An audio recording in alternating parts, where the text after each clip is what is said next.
Yo, yo, yo, what's happening, party people? It's the Flying Pig here on Flying Pig United. Oh shit, I've got the volume up on that, turn that down. With another cheeky little news video for you. Latest roundup of all the days Manchester United goings on, and the last sort of couple of days as well. Obviously, it's been a little bit on the quiet on the front in terms of United news. But we're gonna obviously cover all the latest today and give you the latest updates on what's been going on and some other big news as well. We're gonna get into all of it today. Do us a favor, guys. Thank you very much, first of all, for joining us. But do us a favor, smash that like button at the start of this show. Give it a share around there on social media as well if you can. And get yourself involved in the live chat with the legends. We've got Flabby G in here. What's going on? Kate Cadet, how are you, sir? Wiggy's in here as well. Flabby G, Jay King, seriously, Simon Almeida. I'm doing well, man. Thank you very much for asking. How are you doing, Simon? Ruthless Sausage, Stephen Carr, Jamie, everyone else. Thank you very much for joining and getting in here. Do get involved in the chat. We're going to be getting in and out of the live chat throughout the show. Fully interactive show as always, so have your say. We want to hear from you. Get yourselves in there in the live chat throughout as we go along there.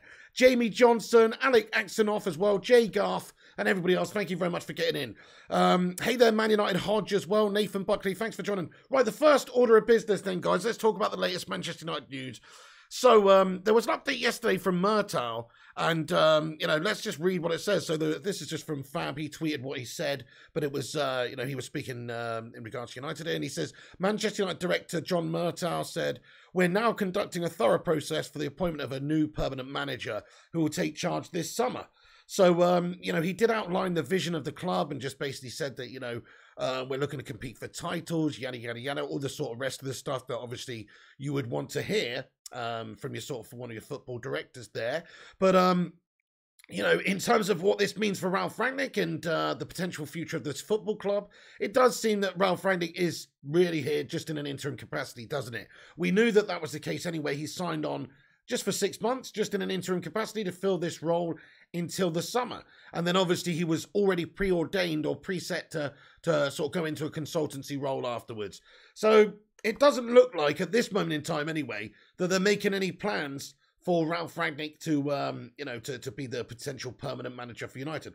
Obviously, if he continues sort of picking up results, when I say continues picking up results, I don't really mean that because the results have been patchy, but you know what I mean? Like, if we actually got the same amount of points over the next run of games that he's been at against the teams that we're playing, then that would actually be decent. So we've got to, of course, see how he does between now and the end of the season. But it looks like Manchester United are preparing themselves to appoint somebody else in the summer. There's a lot of different candidates that have been talked about, such as Pochettino. We know that people like Sir Alex Ferguson rate Pochettino. There's Eric Ten Hag. Ten Hag is doing absolute bits over there at Ajax and stylistically could fit to more of what Manchester United are looking to do in the future as well, with the development of youth players and that kind of stuff, and the track record that he's got. That might be a decent appointment. Or, as we can see with a couple of stories coming out today, ESPN reporting that Manchester, no, this is from Rob Dawson from ESPN, Man United are eyeing Real Madrid's Carlo Ancelotti as a potential short-term replacement in the summer, essentially. So Real Madrid manager Carlo Ancelotti has emerged as a surprise short-term option at Manchester United, apparently. And, it's on the backing of supposedly Sir Alex Ferguson having a very much a big respect and admiration for Carlo Ancelotti. So there's a close personal relationship with Sir Alex Ferguson as well. And new United CEO Richard Arnold has sought from some advice since taking over from Woodward. And, sources have told ESPN that Ferguson is an admirer of Pochettino, but has recommended to Manchester United that the club consider Ancelotti in the role. So this is a big story that's come out today. It's all speculative at this point. Obviously, he's still at a club right now. But what are you guys saying about Carlo? I mean, in terms of like Carlo Ancelotti, what he has done, what his record is, what he's proven to have done in the Premier League as well, and also other clubs, of course. Man, it does speak for itself, really. So in terms of like having somebody who's experienced, who's got the ego, the presence to come in and sort of get a dressing room backing him in a very short space of time. He's got that sort of Italian gangster vibe about him, that Don Piglione style. And, in all fairness, there's worse managers that you could appoint for Manchester United. I don't necessarily like it because, let's face it, he's an ex-Chelsea scummer, but he is obviously a good coach. He's a good coach, but it's not necessarily the sort of manager that I think United should be appointing right now. It smacks of Jose Mourinho again. It's that kind of vibe. It's an ex-Chelsea scum. It's also, somebody that is proven to do it in the short term. It's just another sort of short-term fix, isn't it? Paper over the cracks job. Whereas what United should be looking to do, in my opinion, is trying to find the next Sir Alex Ferguson. Now, that is not easy to do. There probably won't ever be an next Sir Alex Ferguson. But what I mean by that is find somebody who's going to sort of shepherd Manchester United in the long term, and actually have a long-term vision and execute it well. And nobody's ever going to match that success that Sir Alex Ferguson had again. But just, in terms of the direction the football club's going in, we should try and get somebody who's perhaps more of an up-and-coming manager, somebody who, has got a great track record so far, but is maybe ready to take the next step, or is already proven on the sort of world stage, but it's just a little bit less, it has a lot less baggage than Carlo Ancelotti. The thing is, Carlo Ancelotti is very, very good, and he's proven to do good jobs in a short-term space. He's got the name. He's got everything you would want in order to sort of come in and try and challenge instantly. Because that's what United need, really. Yeah, these long-term visions and stuff that I've just talked about there are great. But you want to be competitive in the short term. You want to try and get as competitive as quickly as possible, obviously. Jose Mourinho actually did that very well for us when he first came in. Say what you want about Jose, he often leaves clubs in a foul state of affairs, whether it's being sacked or whether it's just leaving the club in a poor place. But when he first comes in, usually, maybe not at Roma, but usually there's like a big bounce, isn't there? There's like a big bounce. Somebody like that. Somebody with that sort of ego, somebody with that reputation, and also just the ability to sign certain players as well, play a certain way, implement their style, implement their tactics. It's in that mould. This Carlo Ancelotti, rumour, if that's what you want to call it, is in that mould. It's more of that sort of Jose Mourinho type quick fix, which is fine, but it's not great for the future long term of Manchester United, I don't think. But if there's nobody great available, which at this moment in time, if you look at the candidates who's available in the summer, you could argue there isn't. We're being linked to people like Luis Enrique, we're being linked to people like Ten Hag, Pochettino, Brendan fucking Rodgers. I don't think there's anybody really that's a perfect ideal candidate. A lot of the top managers in world football right now are just in employment, or for whatever reason don't seem to want to know, like Zinedine Zidane, or Nagelsmann, obviously over at Bayern's another person that has been linked with Manchester United in the past, who does sort of fit in more so to what we've just talked about as being a younger, more up and coming manager, but he's not available. And so for that reason, Manchester United have very limited options in the summer, and we did have previously after we sacked Ollie, which is why we appointed a interim manager just until the end of the season to oversee things. So we have got, we've got somebody coming in here in this summer who is probably not 100% ideal for the job, whoever it is. So take your pick, but let me just ask you this in your live chat. Smash a 1 in the live chat if you would like to see Carlo Ancelotti, if you think he is the sort of coach that we should be going for at Manchester United, or smash a 2 in the live chat if you think, you wouldn't touch him with a 10-foot pole. But for me, I'm sort of mixed about it. In terms of actual acumen, actual ability, actual, track record, the winning of trophies, the reputation, everything, that's all there with Carlo Ancelotti, in all fairness. But everything else that goes along with it just doesn't interest me at all. The fact he is a Chelsea scummer, the fact that he is just a short-term mercenary again, somebody like Jose that's going to come in and probably steady the ship pretty quick, probably spunking a lot of money on gash players, or not gash players, but players that probably won't be here in a couple of years' time when the next coach comes in with a different vision. So, it's not the ideal candidate for me, is what I'm saying. He's an option. So Alex Ferguson apparently has has made a recommendation in regards to Ancelotti. So we'll have to see what goes on there. But this is what Murtaugh said in full. He says, "We are now conducting a thorough process for the appointment of a new permanent manager who will take charge this summer, with the objective to get us back challenging for those domestic and European titles." So that's what he said when it was at the fans forum held last week. And United obviously would prefer to get somebody in who's more of a long-term manager. You look at who is linked to us, the two main people, which are the two guys who are on this thumbnail really, which for various reasons are the most realistic in one way or another. It's Pochettino and it's Ten Hag. If you look at those two, they're both good sort of younger managers. I mean, particularly, I think if you look at what Ten Hag's done at Ajax, it's very impressive because he's develop teams on very little budget, obviously just bring in a lot of players through the youth academy, often selling top players, you know, in the summer, etc., because it's just hard for them to keep hold of them as well. And, you know, and being competitive every single year, obviously in the Eredivisie, but also in Europe. Like, you know, look at what they've done this season in Europe. They're definitely a very good team. They're definitely stylistically very well drilled, organised, but also entertaining, also attacking. You know, he's talking about some sort of a Dutch total football style, which Manchester United could definitely benefit from. We've been served a lot of rancid football over the last 7 or 8 years, in all fairness. Whether it's Louis van Gaal's sideways, crabtastic, passy-pass football, or whether it's Jose's defensively horrible, snuff-you-out tactics, or, you know, David Moyes' ginger tactics. Whatever it may be, we have not had a very good time of it. Or Ole Gunnar Solskjaer's ginger, you know, Norwegian goblin counter tactics. Whatever it may be, we have not exactly had the United way football since Sir Alex Ferguson left. So actually, if you're talking about who fits the bill, who could develop players, who could, you know, give opportunities to youngsters and develop them, which is something that should be also the United way, giving opportunities to the young players, whether it's Fergie's fledglings or Busby's babes or whatever. We've always done that. So we shouldn't get away from that. So, you know, somebody like that with that track record of doing that is brilliant. In terms of the other option that we just discussed, Mauricio Pochettino doesn't impress me much, mate. Who are you? Just some bloke in a farmers league. That's all he really is. And in terms of like what he's won, in terms of what he's done in the Premier League, you know, he's not done anything.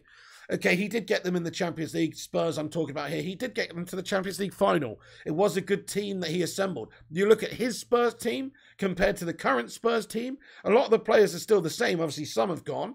A lot of the players are still the same, and yet the team is an absolute shadow of shite compared to what it was when Mauricio Pochettino was there.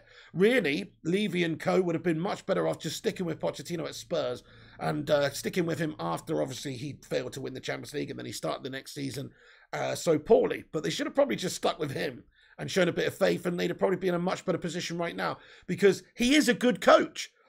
Clearly, he is a good coach, but he's not a great coach. He's not somebody that's going to guarantee you titles. He's not somebody that I would have faith in to combat the likes of Pep Guardiola and Jurgen Klopp at Liverpool and City next season. In all fairness, it's just he just doesn't do it for me. I'm seeing him struggle against a bunch of farmers in the French Cup over there, getting knocked out by Nice in the fucking quarterfinals or whatever. You know, it's not impressive. It's not impressive what he's done. And even if he does win the League One, which he is going to do, obviously, by counter, it's not impressive. So it doesn't prove anything. He's not the right man for the job. Let me ask the live chat. I'm going to get into there. You've heard my opinions. Out of those three that we just discussed, Ancelotti, Pochettino and Ten Hag, out of those three that are realistically linked with United, the one that I would absolutely prefer is Erik Ten Hag. It would definitely be him because the future, the vision, the development of youth, the style, that's all good things. The only negatives that he's got against him is the fact that he's not experienced to the level of some of these other coaches we discussed. Nobody's got the experience, you know, Ancelotti's got. Even Poch is more experienced within, you know, the Premier League and getting to European finals and all this, that sort of thing. So you've got to say that in terms of experience at the top level, Ten Hag out of the three of them actually is lacking a bit there. But he's also the one that has the most potential. So for that reason, it's the best of the bunch. Ten Hag you should go for, says Connor. Yes, 100% Ten Hag, says Polo G. Ten Hag is the best option in my opinion, says i.e. Malik Al-Adi. Thanks for getting in here with your comment, dude. Yes. PS says Roman values Chelsea at 2.1 billion and 1.5 billion debt, so total is 3.6. Who will pay that much money? Well, interesting, PS. We're going to get onto that a little bit later. Obviously, I'm going to cover the United news, but that is a big story, and I will talk about that a bit later on in the show. Talk MU, thanks for getting in here. And first of all, thank you for being a member for 17 months. Dudes, let's get hashtag 17 months in the live chat there for Talk MU. Come on, my son, get in there. Thank you so much for being a member of the channel for 17 months, Talk MU, dude. And he says, big up, Pigmate. Big up yourself there, Talk MU, lad. Thank you so much for supporting the show for that time. And shout out to you for a highlighted member comment there, dude. Nice one. Ten Hag, says Simon Almeida. Yeah, 10 bags, says Big God Bob. Bag the Hag, says Ruthless Sausage. First class gamer, how are you today, mate? He says basically no one that's managed another Premier League team. Well, that's a fair point. I mean, if you look at, I mean, there are other managers that are linked to United in the summer who do manage other Premier League teams, such as of course, Brendan Rodgers, such as Graham Potter, even at Brighton, is been linked to United. I mean, listen, he's a good coach. I like the way his team plays, in all fairness. If you look at the way Brighton play for the players they have and everything, they play a nice possession style of play, which when you saw us against us the other day, even though we won 2-0, first half they sort of dominated play. They were good. They were good football inside.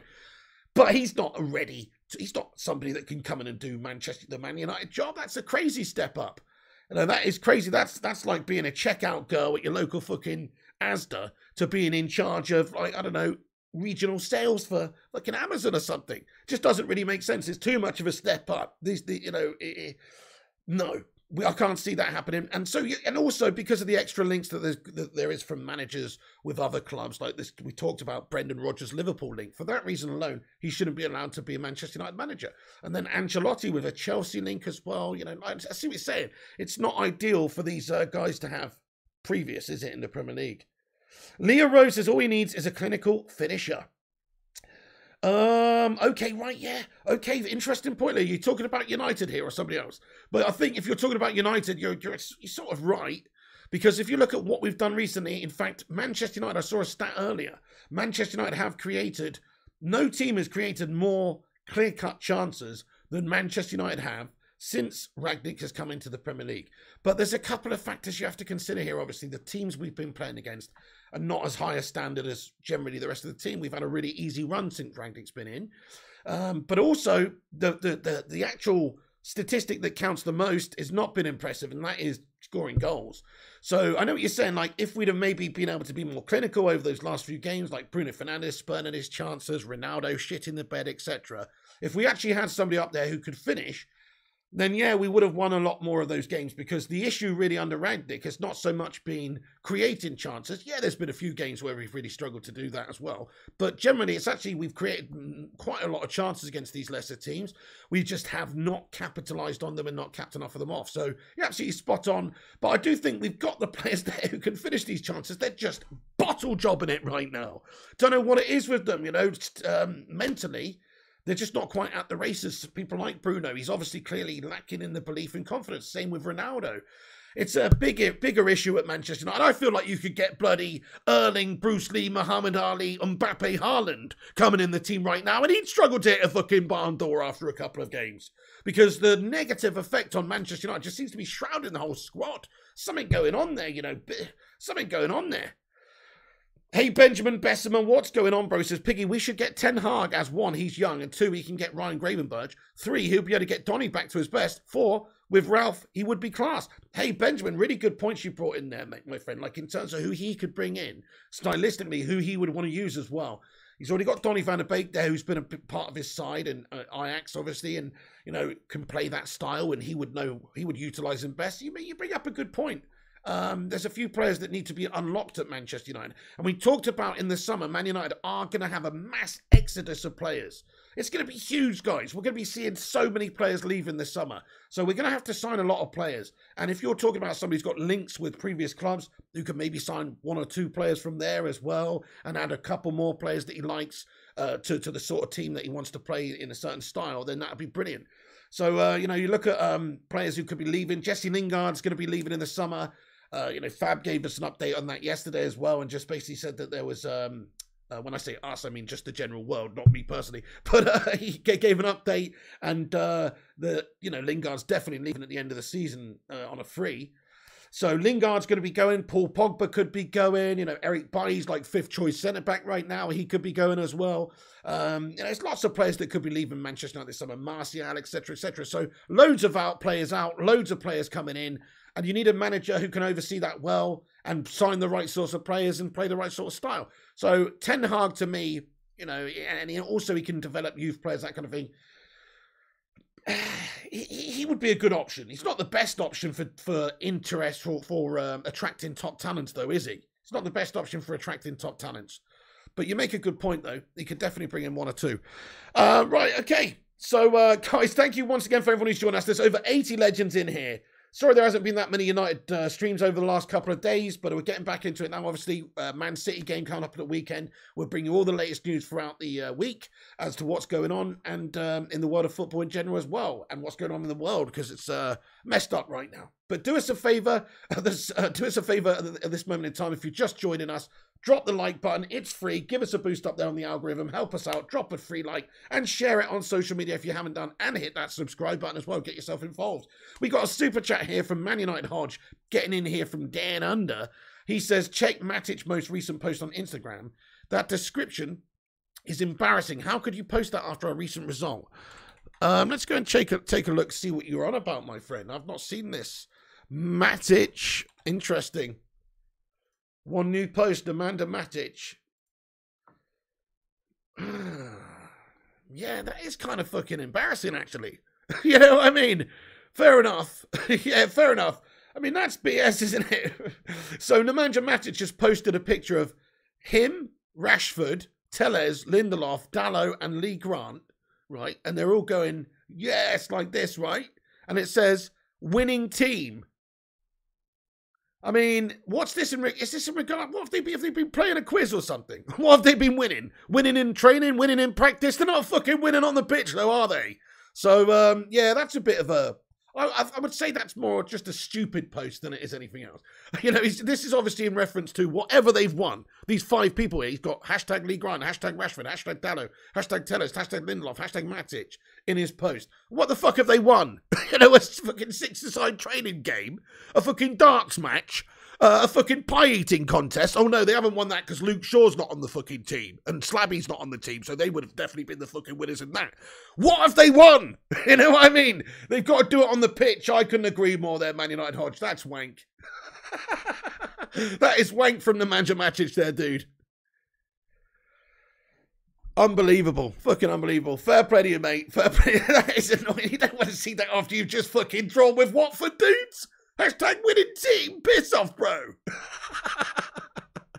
By the way, Matic was really good against Watford, and I hope he starts in the next game. But that is a little bit, what's the word? Misguided. I think that's just a stupid post, mate. He's had a mare there. He's had a fucking mare. Oh. Right, anyway. Embarrassing, says Jonathan Gallagher. How you doing there, Jonathan Gallagher? I knew you would not like that. Chrissy J, the big old pig. Diallo is at Rangers, mate. What are you on about? What pick? What pick's that? What pick? No, it's new Instagram post from 40 minutes ago, bro, is what we're talking about. Yeah, no, I don't know what you mean, but right, anyway, so it's not an old pick. I mean, Diallo's not even in the picture, if that's what you mean. Right, okay. So, right, guys, so if you're just joining us, Carlo Ancelotti has apparently been earmarked or suggested by Sir Alex Ferguson to United board as a potential short-term replacement this summer. That's what we're hearing. That's what ESPN are reporting. So they've also reported that Pochettino has been linked with a move to Real Madrid also in the summer, as maybe a replacement, obviously, for Ancelotti there. But obviously, Pochettino's linked with a move to Manchester United too. And then also another candidate, Luis Enrique, will stay in charge of Spain until at least after the World Cup. So that more or less sort of rules him out of the running for the summer at least. Pochettino, yeah, Ten Hag, by the way, is understood to have reservations about the setup at Man United. Understandably so, because if you're going to be coach at Man United, you've got to be an absolute Glazer puppet yes man. And also, you know, he's got such a really fantastic situation at Ajax there. Would you really upset that if you didn't have to?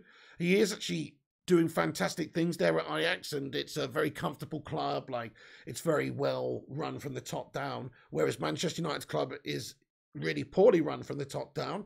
And, you know, it's not going to guarantee, you're not going to be guaranteed that you're going to be given the time or, you know, have the success really, because it's a tough job.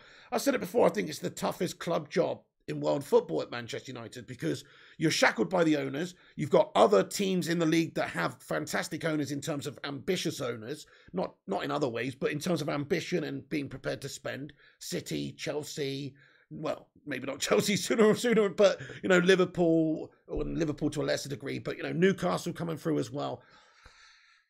It's tough for Man United where we've got the shackles of our owners. And so whichever coach is coming in is never going to have 100% backing or 100% freedoms or, you know, what they need really to do a properly good job. And so for that reason, it's a shit job. It's a poison chalice of a job. It's also a fantastic job. If you can get this Man United side, performing, then you're onto a winner. You can create legend at this football club. It's literally a fantastic job also. But it is a tough job to get this underperforming gash team trying to compete with the likes of City and Liverpool right now. It's a very tough job.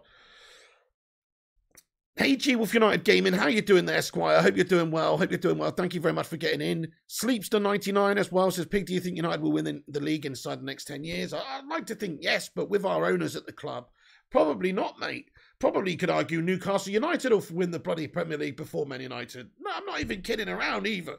Like, we should, of course, be able to win the Premier League, but look how far we've been off the last 7-8 years. We are shackled by our owners. The other teams around us are only getting better and stronger, and we just seem to be just stifled, mate. It's an absolute shambles, in all fairness. So, yeah. G Wolf United, how you doing? What you up to today, mate? You doing a cheeky little Assetto Corsa stream this afternoon, bud? Send people your way or not? Jonathan Gallagher with a €2 super chat, lad. He says, we don't care about a winning team. Do it on the pitch. Mate, fantastic comment there, Jonathan Gallagher. What a joke that is. Nemanja Matic posted on Instagram about hashtag winning team. What is that even in reference to? Does anybody know? It's just a training game fucking 6-a-side, is it? That is wank. You know what I mean? And you're putting hashtag winning team on there after we just drawn with Watford. I mean, that is, use your fucking, think, McFly, think. Think, Nemanja, think. You're having a mare there, dude. Wake up and smell the coffee, Nemanja. That's fucking stupid.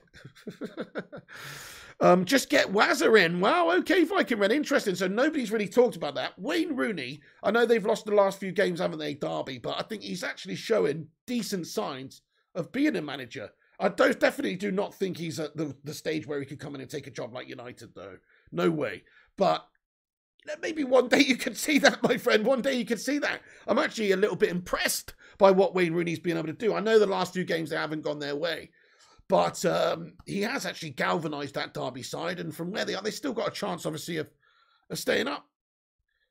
Afternoon there, Jarvis Cocker. How you doing? 0 degrees as well. Big God Bob. Now786. Sims in here also. Simon Cowie says, Pig, unless you're the owner, everyone has to follow what they say to keep your job. That's everyday life. No manager comes in to be a puppet. They can only do their job. Managers are just employees. Yeah, you've got a point, Simon Cowie, but the point when I say you're going to have to be a puppet for the Glazer, what it is at Manchester United, there's even less freedoms than a lot of other clubs for the manager and the coach to come in there. So you've got to be a yes man to even more of a degree. They say how high and you've got to jump, And it is like that at all football clubs and all walks of life. You can't go into the job, work if you're working at Tesco's and go, you know what? I don't fucking feel like stacking shelves today. You're not giving me good enough equipment to stack these shelves. I've got these rubber gloves on or whatever. I don't like them. I want some gold-plated ones, please. They'll tell you to do one. So I understand what you're saying. You don't always get what you want. You've got a job to do and you've got to do it. But at United, I believe that really whoever's in charge just doesn't have any say whatsoever. You know how it's more like that in this modern day era of football with sporting directors and football directors, and there's a hierarchy. And at these top clubs, of course, there's so many different people having their say and putting it in there. But ultimately, a lot of the decisions should lie with, the coach, the manager, in terms of recruitment, in terms of players, in terms of having a little bit of freedom with, amounts of money you can spend on players, selling players in order to generate cash and all that kind of thing. We don't seem to have that. If we did have that, Ralph Rangnick would have signed a £5 million Dennis Zakaria in the summer, in the Jan window, or Julian Alvarez for 14 million who went to City. We let a lot of players go out in January, didn't bring anybody in. And also there's just a lot of other situations there where really, as soon as anybody steps out, like you saw Jose Mourinho when he showed his discontent the season after he got second for us, when we didn't sign a centre-back for him. You saw his discontent. He said it in the media, and then more or less he's just been sacked off. So, yeah, totally agree with your point. You can't just freely criticise the Glazers, and that's what I'm not saying that a manager should do. But what I'm saying is the manager should actually have a bit more freedom at this football club. So whoever is given that job is taking it on the basis that they know that they will be shackled by the owners and their lack of true investment and true ambition in this football club. So that's the point I was making there. I'm not saying that whoever comes in should be barging past the Glazers in the fucking corridors or anything. No, I'm just saying that you know, whoever comes in is coming in on the understanding that it's not a fantastic place to coach, because you've got this hierarchy at Manchester United, you know, these human potato heads in the boardroom, of course, that are deciding a lot of the key things at this football club. And really, you know, really what we needed is somebody who is a footballing person, somebody like, you know, Ralph Rangnick, really, to go into a sporting, you know, a proper football director role where he's actually given freedoms.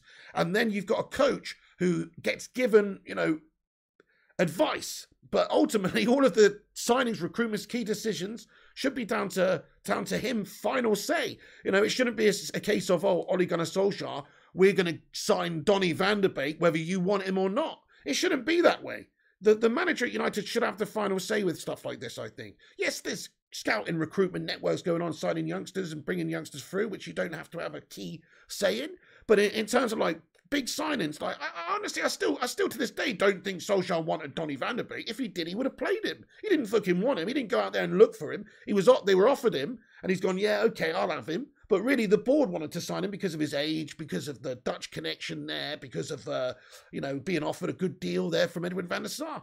Like, that's what happened. And so I just hope that whoever does come in gets given just a little bit more freedoms to shape the team properly. You know, you shouldn't be in a situation where you're in January, like last season when Ole Gunnar Solskjaer's first, and we could maybe challenge for the title, where you cannot sign anybody. You're not allowed to sign anybody. You shouldn't be in that position. If you feel you should strengthen with a CDM or something to try and win the fucking league, you should have that freedom to just spend that little bit of extra money. And then also, you know, this season, January, strengthen, try and actually improve. Still the same problem, still need a CDM. Absolute joke that is, by the way. And you've got the ability to go out there and sign a cheap one and to improve your team, but you don't. You don't. And so, whichever way you look at it, these owners are the biggest problem anyway, mate. But anyway, getting back where you triggered me there, Simon. But on to Luis Enrique's also linked. Ancelotti's guided Real Madrid to a 6-point lead at the top of La Liga, but the 62-year-old faces criticism following his team's performance against Pochettino's Paris Saint-Germain in their Champions League last round of 16 first leg. So, listen, there's a lot of talks here. Pochettino to Real Madrid is a big rumour. Ancelotti to United has surfaced today. Pochettino to United is a big rumour. Ten Hag to United is a big rumour.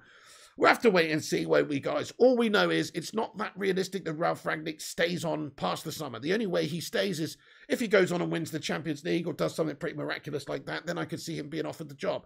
But it's already preordained and preset that he's going to go into a consultancy role. So it is more or less decided that, you know, Ralph Rangnick's going to be going in the summer. We haven't got any final confirmation of this. And of course, it will be fully dependent on how he does between now and the end of the season. If he wins the fucking Champions League, he's not going anywhere, I don't think.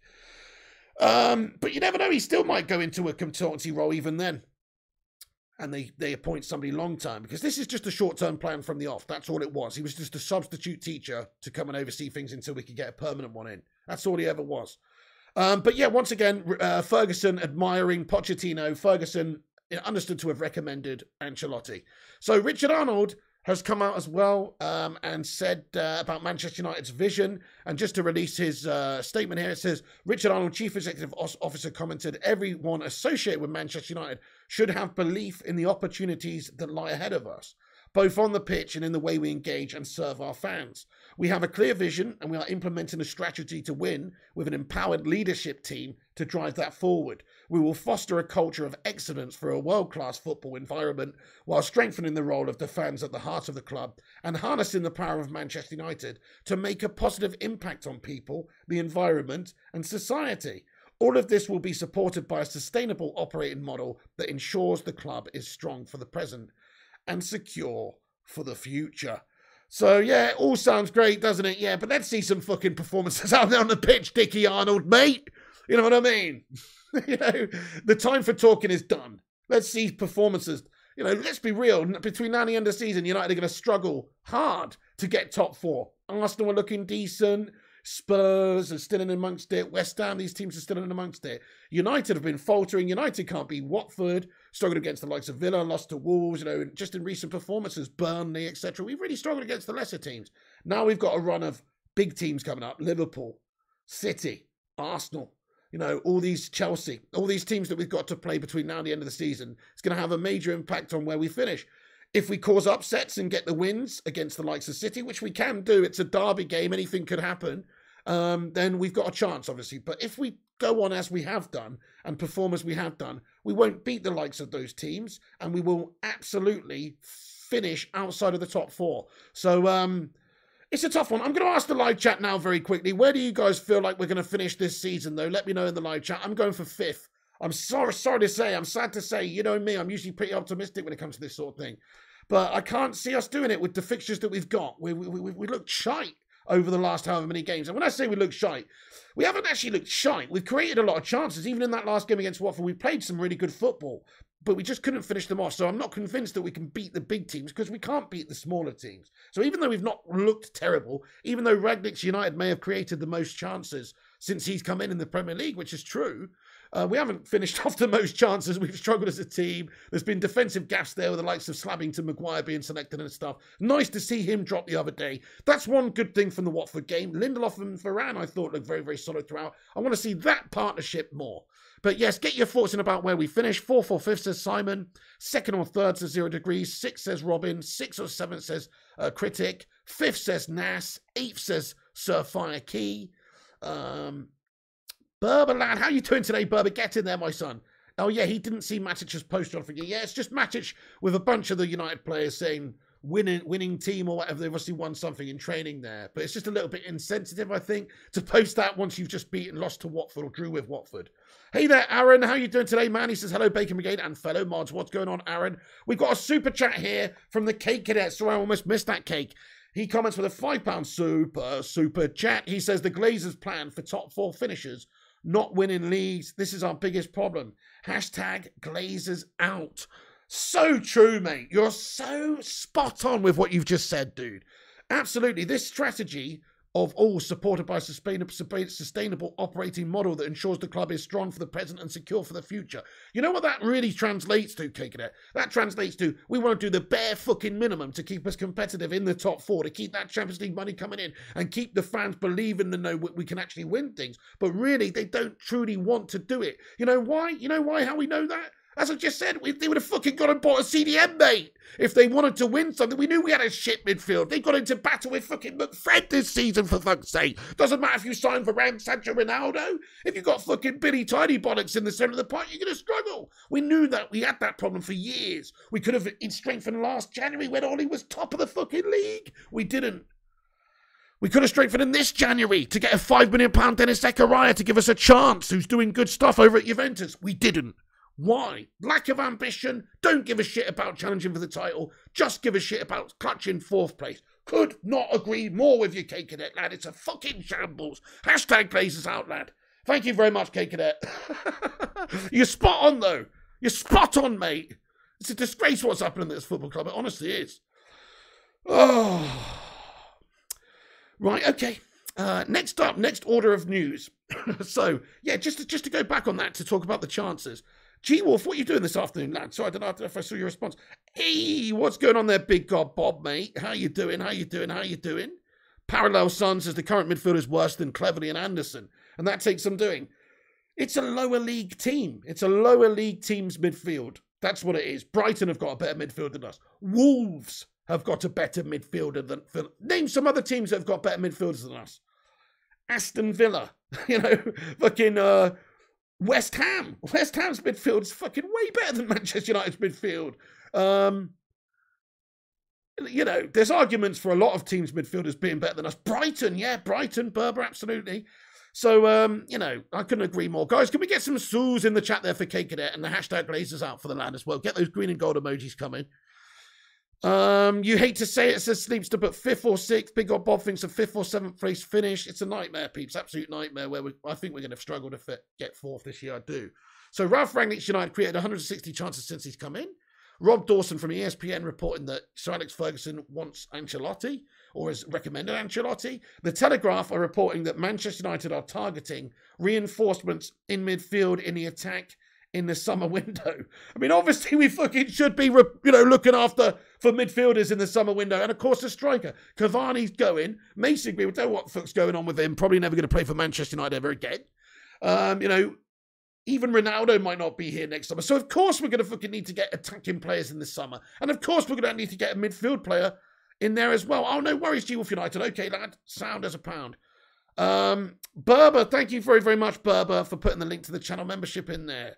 Shout out to Bong, says Simon. Yeah, shout out to Bong there. No problem. Right, yeah. Fabrizio Romano gave us a little update just on Jesse Lingard.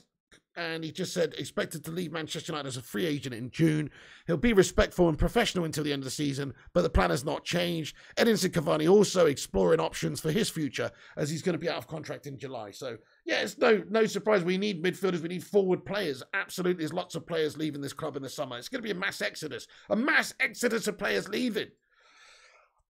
Right, let me get on to the rest of the news, peeps. That's pretty much the main stuff about the manager's situation. Let me just cover the rest of the United news and rest of the football news in general now. So Lampard has just been giving us an update on Donny van der Beek. He said he is fit to play. He says Donny's fine. The Blues boss responded when asked for a fitness update on the midfielder. He said he's been training this week. So we're a little bit worried about Donny, but he does seem like he's fit to play for Everton. So that's good news. He's done okay since he's been there as well, which is good to see. They've had a bit of a mixed bag, actually. But he needs the game time, doesn't he? Absolutely needs the game time. Right, little bit of transfer news for us then. Once again, there's 120 legends in here. Do drop the like button. Let's see if we can get 100 likes on the stream. I don't know how many we're on right now, but drop the like button. It's free and it boosts us up there on the algorithm and helps us compete with the clickbait merchants and the corporations. So if you want to support this independent fan channel, please show your support by dropping the like and get yourself involved by subscribing. You only need to be subscribed for 1 minute to chat and have your say. Bit of transfer news then. So Borussia Dortmund are seeking a replacement at this moment in time for Manchester United target Manuel Akanji. So United have been linked with this guy. There was reports a couple of days ago, a few weeks ago, that United had actually put an offer in for him. It's more or less hearsay at this moment in time. I haven't seen any of the top sources, you know, confirming this, whether it's Fabrizio Romano or Simon Stone or one of the other, you know, legit journos, if that's what you want to call them. But we have seen a lot of news about Akanji being linked to Manchester United, a potential replacement for Slabby Maguire. Sport Bild over in Germany said that Dortmund are looking at Freiburg's Nico Schlotterbeck as a potential replacement for Akanji as well. Hey, Eddie's Football Waffle, what's going on, lad? He says, keep hitting the like, guys. Thank you, Eddie. Yes, please do smash that like button if you have not done so. Dortmund are looking for Freiburg's Nico Schlotterbeck as a replacement for Akanji. The details on the offer are not clear, but we know a lot have been written with players that are playing linked to Manchester United over the coming months. So we'll see what goes on there. There's a lot of speculation going on. Rangnick is understood to be a big fan of Manuel Akanji as a defender. United need a defender in the summer. It's crazy that we're in the position where we're at, where we've got 5 different centre-backs at this club, senior centre-backs, who a lot of them we've had a long time, and a lot of them are on really big money as well. And we still need to buy a centre-back in the summer. We've bought absolutely shite in that area when you consider it. Listen, I know Lindelof's come on well this season, but is he really top elite standard that United need? Is he a real Vidic quality or a Varane quality? The answer to that, my friends, is probably no. I do think Lindelof and Varane is the best partnership we could put out right now. But, you know, Phil Jones is a meme. I love the guy, you know, he's got passion, and I'd rather see him play than the Slabinator any day of the week, in all fairness. But he's still not United quality. He's not what we need. He's not played for all that time for a reason, in all honesty. He's struggled. He's had injury issues. He's been out of the team, all the rest of it. So Phil Jones not the answer. Eric Bailly's got paper-mache knees. He's not the answer. He's 5th choice. He's understood to be not happy with his situation at United now. I'm not surprised. Why the fuck would you want to stay? He's not even playing any games. You've got literally Phil Jones ahead of him now, pretty much. So from that point of view, he's probably going in the summer. We need to get 1 or 2 more centre-backs out this summer. Harry Maguire to Leicester City or fucking whoever have him. And then bring in a couple of centre-backs, or 1 centre-back certainly. 1 centre-back certainly to try and partner Rafael Varane, to try and create that partnership we should have. That Rio or Vidic-esque partnership. That's the standard that United should be setting. We're not going to get Rio, we're not going to get Vidic, but of that standard, that's what we should be trying to emulate. Same goes for our midfield in the summer. We shouldn't be accepting the likes of Fred and McTominay. We should be trying to get Keane and Scholes. That's what United should be striving towards, not accepting the mundane and mediocre. But anyway, Harry Maguire is struggling. He's out of sorts. There is reports that he will be offered to clubs in the summer. I hope it's true. I hope we see the back of him in the summer. I hope Newcastle United want him. or Leicester or whoever. You know, there's some clubs that surely would take him for 30 to 40 million quid. He's an England international. He's doing well for England at World Cups, Euros. He's just shit for Manchester United, that's all. But at the right club, a club who's not a top club, he would be a good player for them. And so I think somebody could go in for him. But Akanji is linked to this football club anyway. Thank you, Jarvis Cocker, mate. Naz says, sell Harry Maguire. You couldn't get a tube of toothpaste for Slabbington, says Flabby G. Okay, well, we'd like to play this game then. How much money would you pay for Slabbington Maguire? If you're Brendan Rodgers, or if you're Leicester, if you're, Eddie Howe at Newcastle, how much would you actually realistically value this guy at? He's still an England international. He's still in his prime, technically, age-wise. He's just a big, slow truck of a human being who turns like a fucking Volvo estate. That's what he is. He's absolutely fucking guff. And so for those reasons, he's a mid-table player. But for a mid-table team, he is a good player. Simon says 30 mil, 10 mil says Parallel Sons, not more than 20, says PS. 30, says Caleb Gamer. Man, we got absolutely bent over on that deal, didn't we? We're all saying 20, 30 mil. We paid 80 million quid for that guy. What a rinse job. Sin Games getting in here. Raw says Maguire has a lot of followers on Twitter. I bet we would get 20 million for that at least. It's a fair point. Social Media FC strikes again. 30 mil and a player, says G-Wolf United. Interesting. J King says 100k. Maguire's worth 10 million tots, says Big God Bob. Well, on the back of this season, his valuation would have taken a massive hit, even though he's got length on his contract. Who would want to pay 180k a week to somebody that, makes all the errors that he does? Then again, for England, he's been pretty fantastic, hasn't he? Not going to lie, like at the Euros in 2018, he was very, very good. That's another big reason why United did spunk 80 million quid on this guy. And then also at the World Cup previously, he was very, very good for us. No, I mean the 2018 World Cup and the Euros in 2021. That's what I mean. The other way around. But, he was fantastic at both of those, so somebody would have him. Let's face it, as much as we slag him off and as much as he is gash, he's still England's first choice centre-back, more or less. Him and John Stones. Like, there's not really anybody who's getting in ahead of them anytime soon, I don't think. Yeah, Tyrone Mings or whatever. But, no, I mean, Maguire is a good standard, so we can't just pretend like he's shit. He's obviously not shit. He can still do a good job for most teams, but he's not the United standard for the top tier, competitive teams that we should be. Okay, but there is a replacement being lined up, understood anyway. Various replacements. Kanji's been repeatedly linked to a move to Old Trafford recently, and it's thought Ralph Rangnick's a fan of the player, so I just thought I'd mention it. There's nothing concrete on it. There's no major moves. There's just rumours that United have, made contact, made an offer, all the rest of it, and that Kanji's got some interest to play, and Rangnick's interested in him. But of course, as we discussed earlier on in this video about at the start of this show about, who is coming in the summer to replace Ralph Rangnick potentially, I don't really think United are going to be signing anyone right now before they've actually decided who they're going to be bringing in a permanent manager role. Because otherwise you could just be buying players for the next manager who doesn't even want to use them. And what's the point of that? We've already seen that with Donny van der Beek, really. I'm sure Ole Gunnar Solskjaer didn't want him. So there you go. But no. Honestly, though, I think they need to assess it in the summer. If it's Ten Hag, then we need to buy Ten Hag players. We need to keep Donny. You need to buy a couple of players from Ajax there. Raid Ajax, do business there, try and get the type of players that he wants. Otherwise, if you're going to go a different approach, you might want a totally different type of player in the summer. So you shouldn't really be committing to signing anybody at this moment in time before we know what's going on. I know Ralph Rangnick, and I know we've got a recruitment team. Ralph Rangnick knows this player, likes this player. He is going to be going into a football consultancy role. But maybe that's going to be part of his role, is to identify and recruit players for the coach. You do see that a lot. In modern football, the top teams are given less and less freedom and control to the first team coach. Less and less freedom, especially when it comes to recruitments and transfers. Often it's kind of just like, well, we take care of that, and you manage the players that we buy you. You look at some of the top teams in world football, that is actually the way. But I don't think it should be that way for us personally. Just speaking of Borussia Dortmund players, and once again, thanks everyone who's in here. Superstar, how you doing today, mate? Keshav Chundang Sin as well. Simon Ashraf, what's going on? AJ for the win. Sir Fire Key as well is in here. Thank you so much. 0 degrees. 0 degrees with a $5 super chat here. Thank you so much, bro. Says 2 things we can all agree on as a Man United fans. Tottenham and Arsenal will bottle top 4 again. Chelsea will choke too. Second or third pig. History will repeat. Hey, I love that comment, 0 degrees. That's pure optimism. Let's get a hashtag fucking legend in there for 0 degrees. Personally, I love that optimism. I'm not sure I share it, though.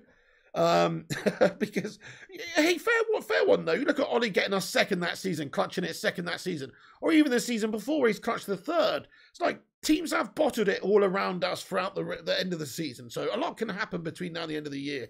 You are right about that, 0 degrees. And there's still a chance that United can get top 4. If I have to honestly answer, though, in my heart of hearts right now, I feel like 5th place is kind of realistic just to do with a run-in. Let me have a look at who we've got. You know, Man United fixtures coming up.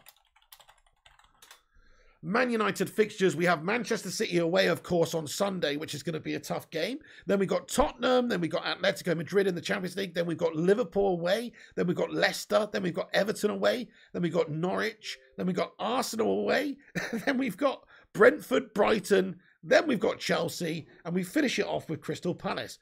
So we've still got Chelsea, Arsenal, Leicester, Everton, Liverpool, City and Spurs all to play left in our run-in of Premier League games. I hope you're right, mate. I mean, one thing's for sure, like you say, we will batter up the Arsenal Hollands at the Emirates, lad. And Spurs are our fucking whipping boys, lad. Look at those two performances we had against them earlier in this season. We were struggling. We couldn't beat the likes of fucking anyone. We couldn't beat anybody. We were struggling. But we still beat Arsenal. We still beat Spurs, didn't we? So good point. Hey, look, these teams are bigger bottle jobs than us. We might be bottling it at the moment, but you are right. The North London bottling companies are a special type of bottling facility. And so there's a good chance they will bottle it and give us a chance. You never know. You never know. Nearly all the top 8 is Sophia Key. Tough match ahead. Yeah, very much tough matches coming. Those fixtures do not make for good reading, do they?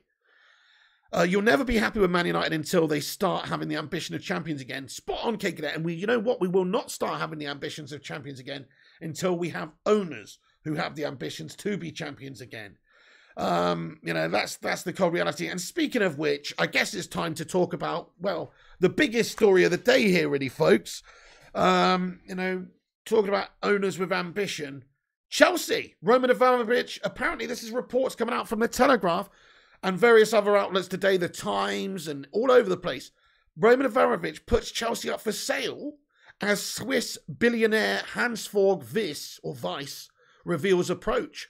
So let's just have a little look at this thing, guys. So very interesting story. Of course, we know the current situation, what's going on in Ukraine with the invasion from Russia. And let's just also, can we all just take a moment to get some blue and yellow emojis in the live chat and some love hearts for the people of Ukraine. It's absolutely horrendous what's going on there. I just want to give my thoughts and the thoughts of the Baker Brigade, you know, on that for a moment, because it's a very sad situation. And I just hope that it gets resolved as peacefully as quickly as possible. It doesn't look like it's going to happen anytime soon. But anyway, because of that, of course, there's been massive sanctions on various Russian billionaires within the UK. Not just Roman Abramovich, but he's definitely one of them, having assets frozen and bank accounts frozen and all the rest of it, properties, all that kind of thing, seized potentially, right, in the future. And so, you know, Roman Abramovich, if he wants to protect his assets, if he wants to try and get something for this right now, he's got to get the fuck out immediately. Try and sell it, try and get that money. Because, you know, there's a possibility if Russia continues in the vein that they're going down, that the UK government could just seize Chelsea Football Club back. You know what I mean? That could happen. And so what's going on right now is there's reports that Chelsea has basically had a few offers on the table to Roman Abramovich at this moment in time. And he's pretty much severing his ties with the UK. So Time Sports say that the future of Chelsea has been plunged into uncertainty after it was revealed that Roman Abramovich is severing his ties with the UK. You know, so I mean, this is good news. It's good news for Man United fans. It's good news for the UK. You know, it'd be nice. It'd be nice if they could just, you know, as much as I don't like Chelsea or Chelsea fans, it'd be nice if they could just take it back, kick him out, and give it back to the fans.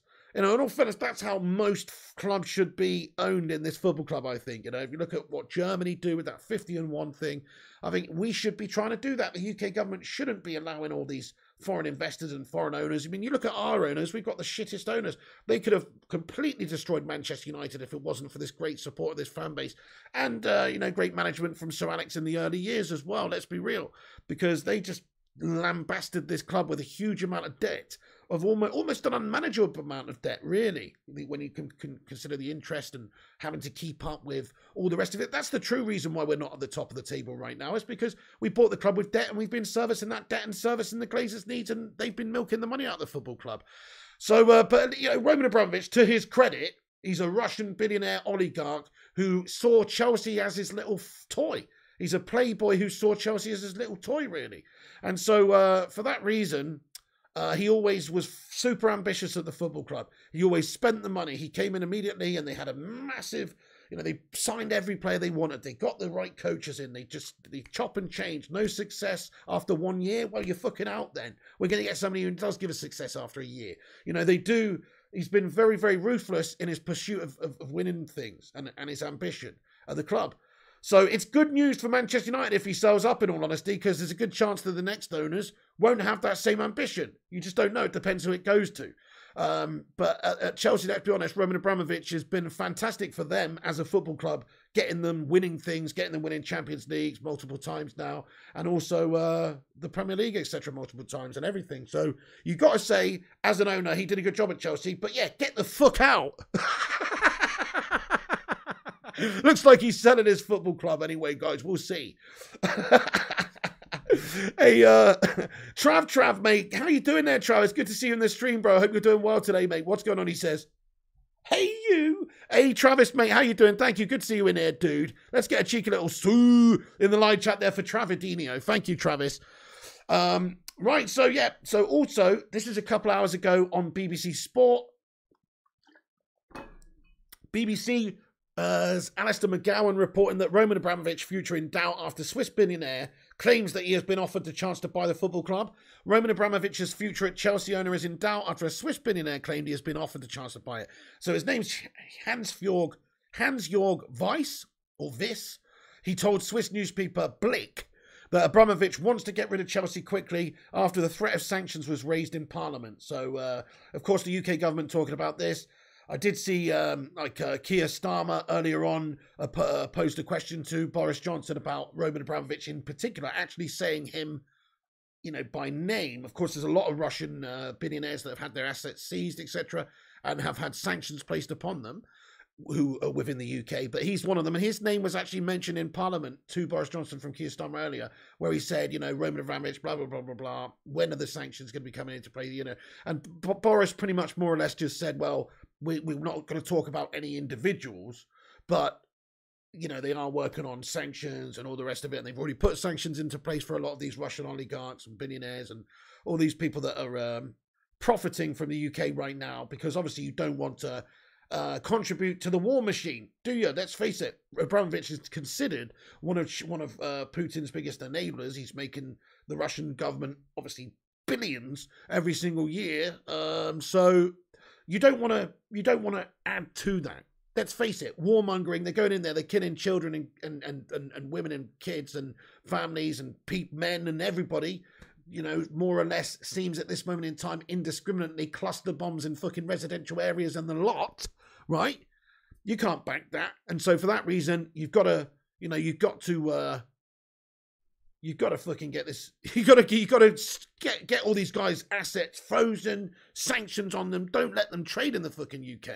You know, as much as an extreme as it sounds, it's at the end of the day, it's not him that is, or the Russian people. You know, ultimately, who's going to feel this the most is the Russian people, who their economy is going to take a massive hit. All of their savings are instantly worth a fuck ton less. Anybody who's got any dealings on an international field at all when it comes to import, export, or international trade whatsoever is absolutely screwed in Russia. So the average Russian person, mate, they can't be happy. They can't be happy about what's going on. That's all I'm assuming. But when it comes to these people, man, you've got to hit them where it hurts. They're making all this money, taking a lot of this money out of the UK as well and putting it over there. It's not good.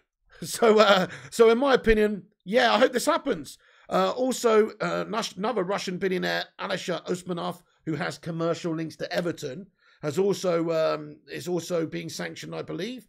The government, although is yet to sanction Abramovich or Usmanov officially yet, but I believe there are talks of processes where they will be sanctioned. So it was mentioned to Boris earlier on, you know, that we need to sanction these guys. And he did say that, you know, there's pretty much, it's in the process of these guys being fucked off, you know, so. And Vice also said this in the Swiss media. He said Abramovich is trying to sell all of his villas in England. He also wants to get rid of Chelsea quickly. So in regards to Alisher Usmanov and people like Roman Abramovich, I believe Roman Abramovich has, you know, some properties within the UK worth fucking absolute millions, you know, talking 10 plus million each type thing. And so, yeah, in terms of seizing assets, he's just trying to get everything sold off as quickly as possible so they can get that money out of the country. But you know what? We shouldn't fucking let him do that, guys. It might, you know, in my opinion, how's that a good thing? You're just going to let them sell all your assets and take that money and use it for what? You know what I mean? Like, I personally just think you should just freeze it. Don't let them sell anything. Don't let him sell the Chelsea Football Club and just fucking freeze it. There you go. Yeah, you still own it, but you don't actually own it. You can't do anything with it. You're not allowed in the UK. You're not allowed to profit from it, but it's yours. You know what I mean? Like, I know we can't, you've got to do it like by the letter, by the law, of course, but I don't see how that helps. I don't see how that helps the plight of the Ukrainian people, to be fair, allowing Russian billionaires to sell all their assets in the UK and profit massively at this moment in time. I don't really agree. They need to just stop them from, just freeze it for now. Just stop them selling them, stop them trading, stop it, freeze. That's it for now until the future is set. Because otherwise, you know, you could contribute to it more. Yes, thank you very much everyone who's in here. Let me just cover the rest of this, then I will get into the live chat.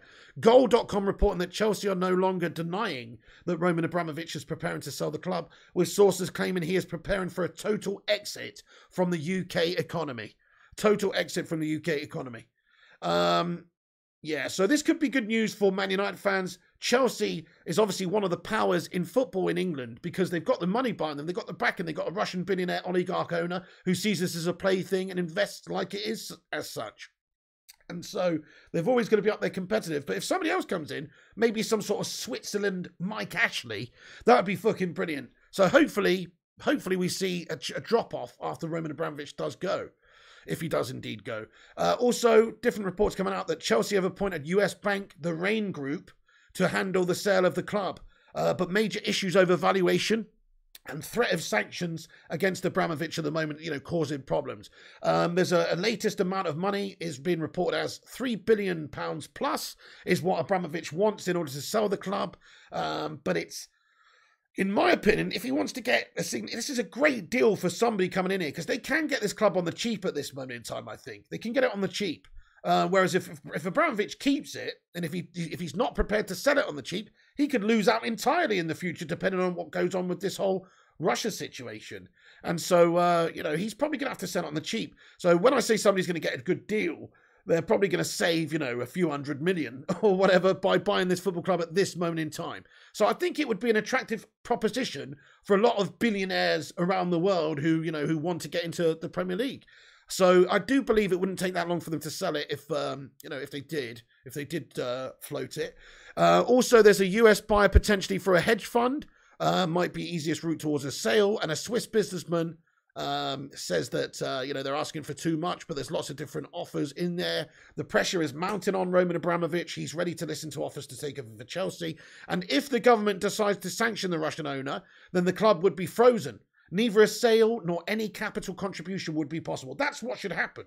I don't think they should be allowed to sell it. See, he's just trying to go out the fucking back door with a fat sack of billions of cash here. At this moment, it shouldn't be allowed, especially with what's going on in the world right now. You should just freeze everything. What do you guys think? Smash a 1 in the chat if you agree with me. I don't think they should allow a sale, and I don't think they should allow any capital gains to be made by Roman Abramovich or anybody associated with his club from Chelsea at this moment in time. I personally think they should just freeze it until all of this blows over. Go to the Winchester, have a nice cold pint, and wait for all this to blow over.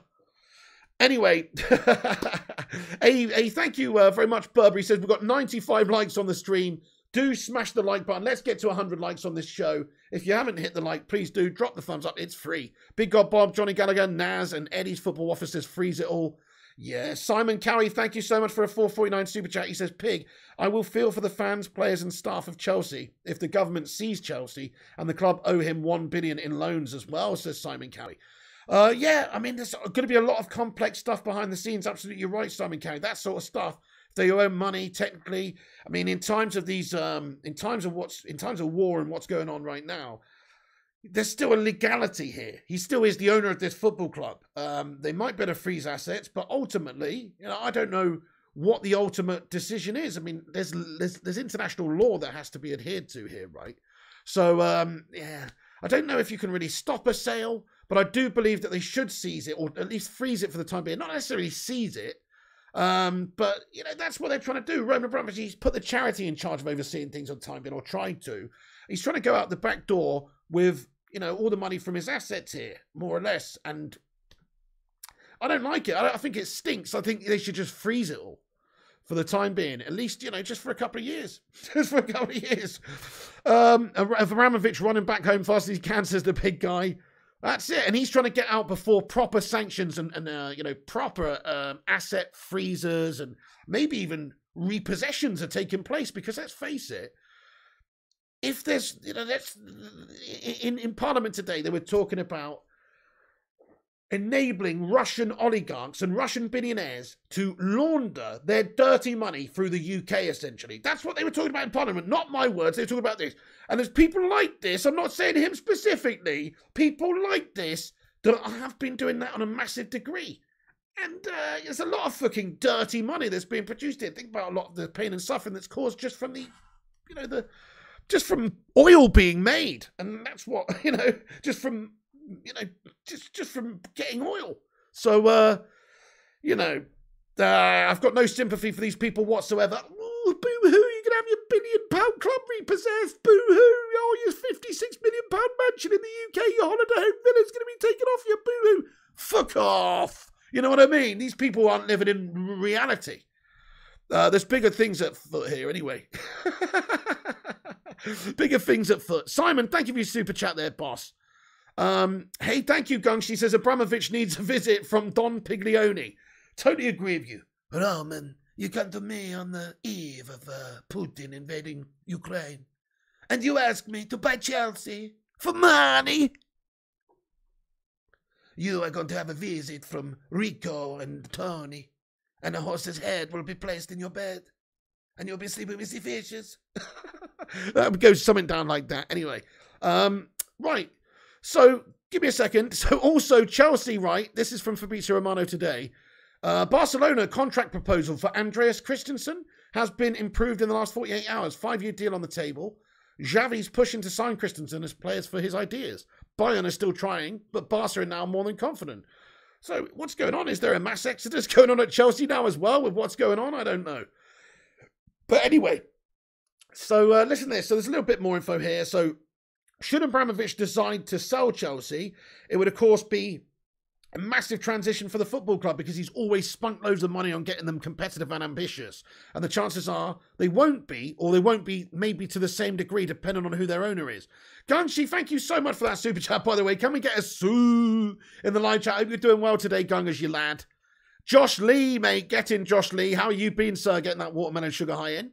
Ten Hag will never come to United, says Fred Smith. You think maybe because of the owners and the board and the setup, he's got the freedoms, he's got the perfect job there at Ajax in some ways. At United, it's a shit show of ownership and leadership at this football club. So I agree in one sense. It's a poison chalice. It's a horrible place to work because you're shackled by the owners. So, I wouldn't blame him if he didn't. But I still think it's a great football club and obviously an opportunity for anybody. And he's going to get paid more than anybody else can pay him, really. They're going to pay him a lot more than Ajax. But anyway, listen to this. So, Roman Abramovich bought Chelsea in 2003 for 140 million euros. What the hell? No, pounds, sorry. That sounds like absolute chump change now. But it's because, obviously, the success and everything they've gone on as well, and what football's become so commercial in the last 20 years, even more so than it was back then. And so, it's literally worth billions today. But he bought it for 140 million euros in 2003. Chelsea have transformed under the Russians' reign, of course, and now, but in total, Abramovich has loaned the club more than £1.5 billion, which of course has brought them fantastic success. So this is what I mean. Very clever, very scummy, isn't it? When we say, investing money, it's a loan. So a lot of this money is put in 1.5 billion. So it's loaned to Chelsea for them to then, you know, buy players and do all the rest of it. It's kind of all backwards and messed up, isn't it? The guy buys his club, and then loans the club money from himself, which then the club is then obligated and has to pay back, right? I mean, what fucking world are we living in, honestly? But anyway, under his ownership, the club have won the Champions League twice, both the Premier League and FA Cup 5 times. So he's obviously had a successful spell. Anyway, screw Chelsea. I really hope that they do get all the assets frozen and everything's, screwed over for them. For we'll see what about their fan base and everything. They don't deserve it. But there's a bigger picture at hand here, and also it's good for Man United. So who cares? Right, guys, that's the news. I'm going to get into the live chat for a few minutes now. Have your say. Do get involved in the chat. Drop a like on the video. Let's get this one to 150 likes on the video if you haven't done it yet. How many are we on now? Oh, yes, we smashed 100 likes. Let's see if we can get 150. Drop the thumbs up. Get involved in the chat. It's Q&A time. Q&A time, peeps. I'm going to stick around for a little bit longer. Have your say. I'm going to just move that down there so we can see the chat a little bit better.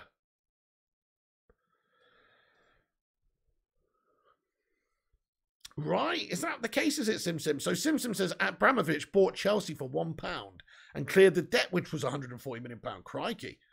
Well, yeah, interesting. It's all kinds of messed up. They don't actually spend the money they earn as a club, says Superstar.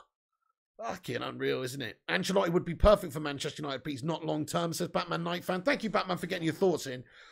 Good short-term fix, I agree. You know, look at Jose, Chelsea, when you know, the links there. He, after Chelsea, obviously come to Manchester United and was successful in the short term. It's similar to that. I see it being similar to that, but I really don't think, I personally don't think it's that realistic, and I don't really want him for the long term. But for a short-term fix, you can't deny his credentials. Yeah, that's right. The Daily Mail were reporting that, are they? Fair enough there, Hamad Malik. He says Daily Mail, Telegraph and Daily Mail are reporting that the revamped Super League is going to be announced tomorrow. Interesting. The Daily Mail is a toilet paper, mate. Wipe your ass with it. But no, you're fair though. You're fair though. I have heard some rumblings about that too. Listen, I don't think that's going to go down well, but there's still a lot of these clubs that proposed the initial European Super League still want to go down that route. So that is not going to go away anytime soon. G-Wall says, Poch is not United standard and be better being on a hot dog stand on a street corner, bro. Yeah, fair enough. I'd buy a hot dog off him, actually. Yeah, I would. But trusting him with the safe shepherding of Manchester United to get us to winning trophies again? Nah. Matata says 127 legends, 107 likes. Get in there. Not bad, not bad. Let's get that ratio up. Berber says, what if Roman sells Chelsea and comes and buys United in a few years? How would people feel? I wouldn't really want him to be our owner, to be fair. You know, just because of the whole ties with Putin and everything. Just being totally honest. I wouldn't want him. But I would want his billions, but I wouldn't want him. In fairness to him, you know, like, I mean, I don't know about the dodgy dealings and the intricacies of the Russian government and the Russian mafia and all the fucking rest of it, because there's a lot going on over there. But he seems all right. You know what I mean? Like, he might have offed loads of people in the past, allegedly. Who knows? I don't fucking know. He might have enabled Putin to off loads of people in the past. I don't fucking know. But he seems like an all right dude. You know? That's all you can sort of base it on. But I wouldn't really want him, no, after what's gone on, no. We should definitely freeze everything now. Taking his property is a different story, says Tampa Guy. I don't know about the legality of that. He's laundering money through the club. He's been doing it for years. Precisely, Tampa Guy. Precisely. They're talking about these very facts in Parliament today, mate. You know, that why are we enabling these Russian oligarchs to launder money through UK businesses? It's shocking. The Saudis are next, says A-Bub. Ruthless says Ken Bates bought Chelsea for £1. Oh, okay, yeah, because on BBC it didn't. So somebody's got that wrong in the live chat. Somebody bought it for £1. Roman bought it for £140 million, yeah. We need an owner like Chelsea has. He loves his club and goes to most games. Fair point, Sly Dog. As far as owners goes, he is a good owner. And he has always given Chelsea what they need in ambition to win things. So he's definitely a better owner than our owner. Carlo Ancelotti rumoured to have interest from United. ESPN is reporting. Dizzy Red Devil, thanks for getting in here. Yes, we have talked about this in length at the start of the show. Please go back and watch it. But no, yeah, you're absolutely right. Sir Alex has supposedly recommended Ancelotti to United.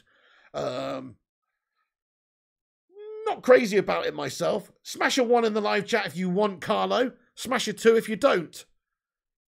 I do watch the Chase Naz, not all the time. I haven't watched it for ages, but yeah, I do. What's up there, the real Chanda? How you doing? Hey, Maisie's in here as well as she. How you doing there, Devils United? We've also got Lorena. Marquez is back in here. What's going on? Says, give Chelsea to see tits. Daily Fails is going, she absolutely. Yep. G-Wolf United Gaming. Right, guys, I'll be here for a couple more minutes. Have your final say. Get your final thoughts in. Let's see what you've got to say for yourselves. Jarvis says, I must honestly say that I'm impressed by your honesty, Pig. You're saying what the other journalists don't dare to say. Abramovich should get his money investment seized.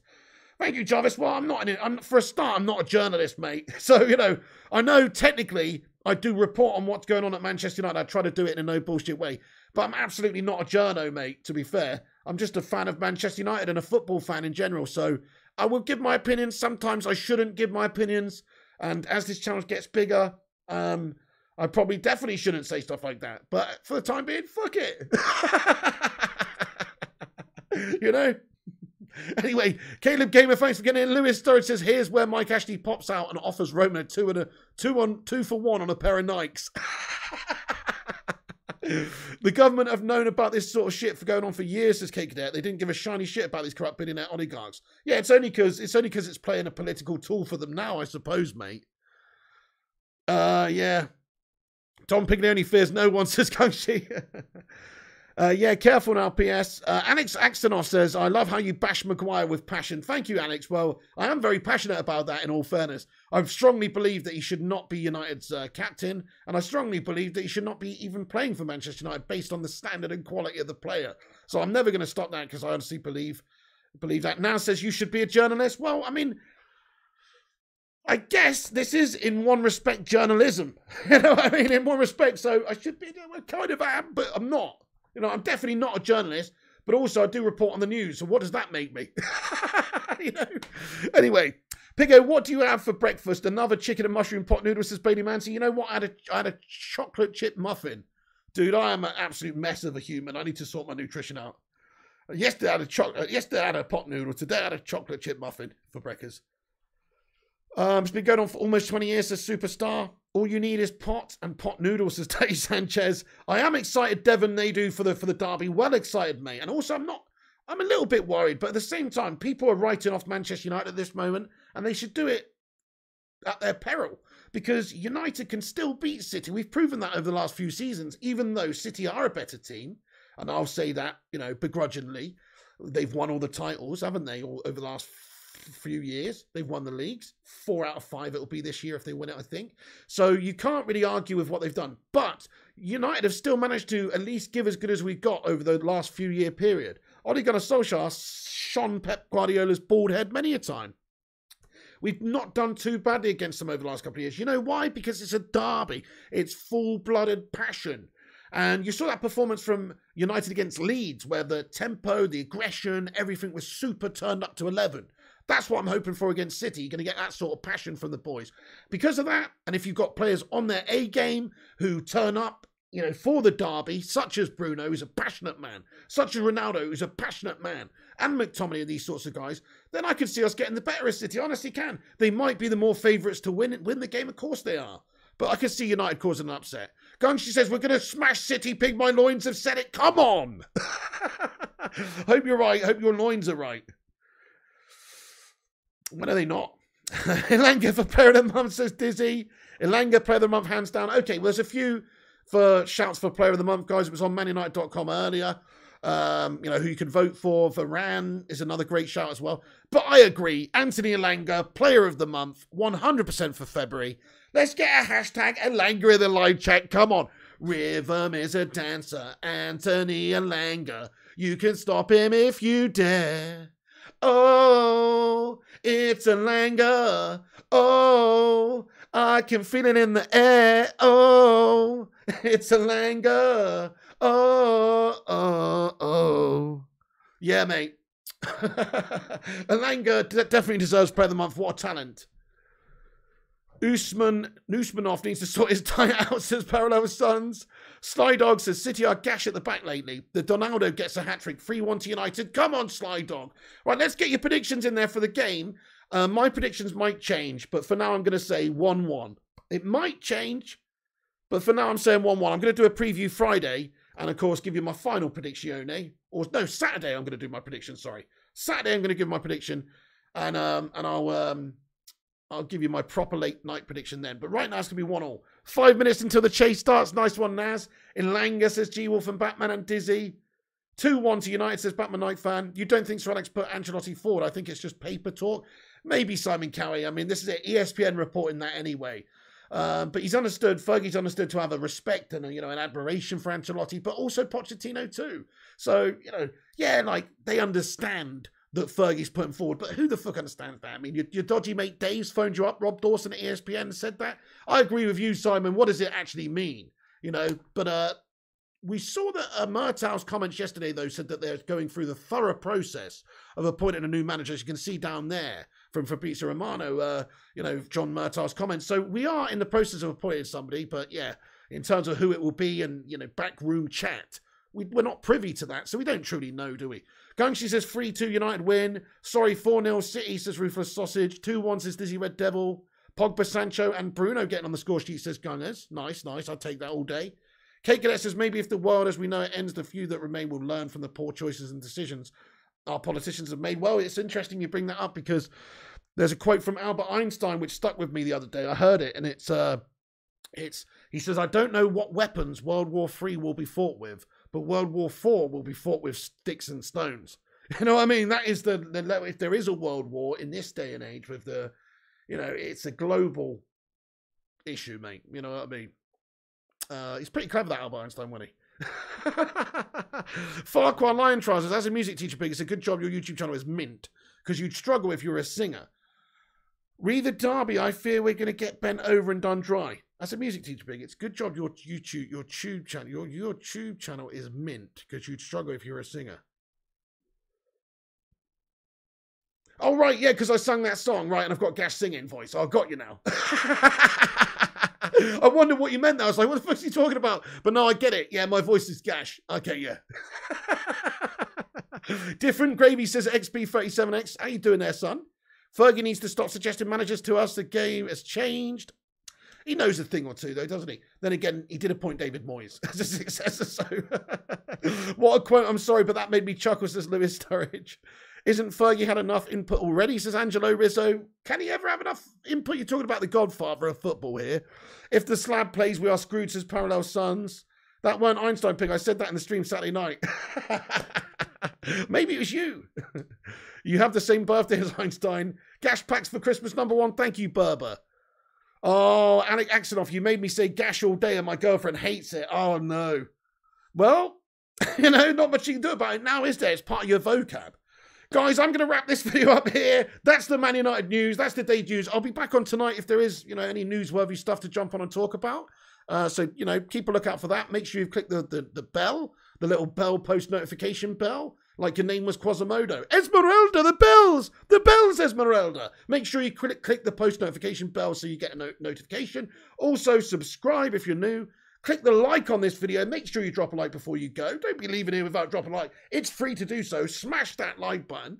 And thank you everyone for joining us and getting in the live chat today. It doesn't have to end there. You can come back after the stream finishes and have your say in the not live comments. Come back afterwards. Keep the debate going about anything we discussed. Chelsea, next manager, whoever you want to see. Come back and have your say. Keep the debate going in the Bacon Brigade. Thank you, Sim. Thank you, Hammerhead. Man United Hodge as well. Berber, Lewis Sturridge, Craig Boy, Reaper King, Sly Dog, and everybody else. Wait a second. Let me just go into the chat and see who's... Let me just go into the chat.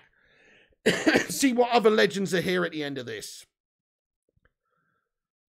Fucking absolute legends in here, though. We've got Parallels, Robert Zersey, Sim, Alex Hammerhead, Man United Hodge, Lewis Sturridge, Craig Boy, Sly Dog, A-Bub, Naz, Sean B, Aaron, Drew Who, the Cake Cadet.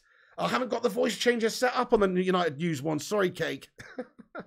Sorry about that. I'll do it tonight, mate. Hammerhead, G-Wolf, Naz, Sly Dog, Angelo Rizzo, Cameron Ketch, Jarvis, Robert, A-Bub, Batman, Simon, and everybody else. 0 Degrees, Charlie Griffin, Superstar, G-Wolf. Thank you all for watching the channel. I really appreciate it, guys. I'll see you later on with more United news and a FIFA stream tonight. Thanks for watching. Catch you on the next one. Come back, keep the debate going after, and I'll see you on the next one. Come on, United! Soon.